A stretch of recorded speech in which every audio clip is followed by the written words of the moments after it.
Gertrude and Mary Basket, Sustainable Textiles, Julie Hooker.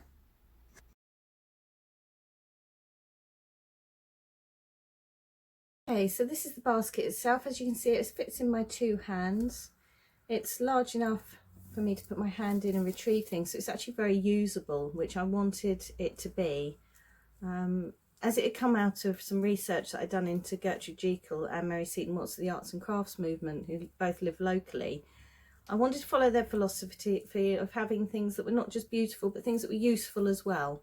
So that's what made me make it this size, rather than the very small baskets that I'd made previously for samples.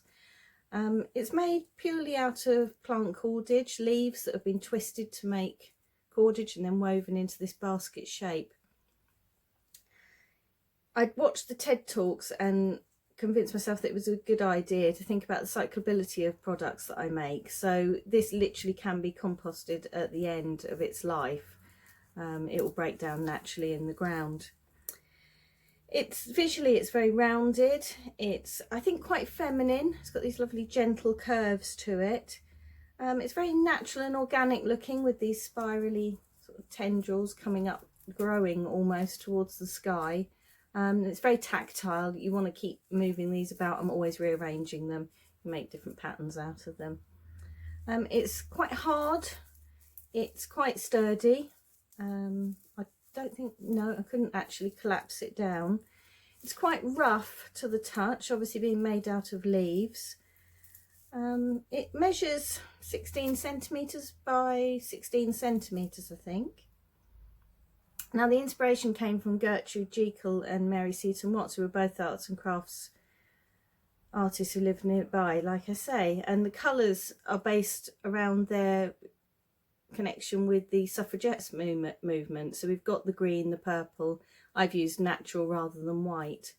Now, the colours for the plants themselves, this green is actually sedge, and it grows obviously in this colour. It doesn't appear to lose its colour.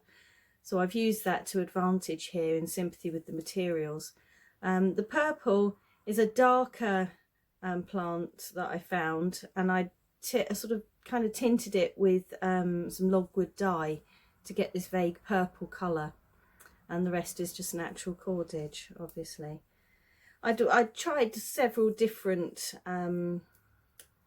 materials on the run up to this sample, clay and handmade papers as well, but I'd actually decided in the end that I wanted to have the sustainability and cyclability of and just the naturalness of growing my own or foraging for my own materials to make it truly sustainable. And it fitted so well with the story. Using the weaving kind of reminded me of the interwoven friendship of the 2 women, and they obviously collaborated. They were in the suffragettes. They were locally known to each other. They had tea. There's some lovely examples of comments in Mary's diary where she says they've been for tea with Miss Jekyll. So that's it. That's my little basket.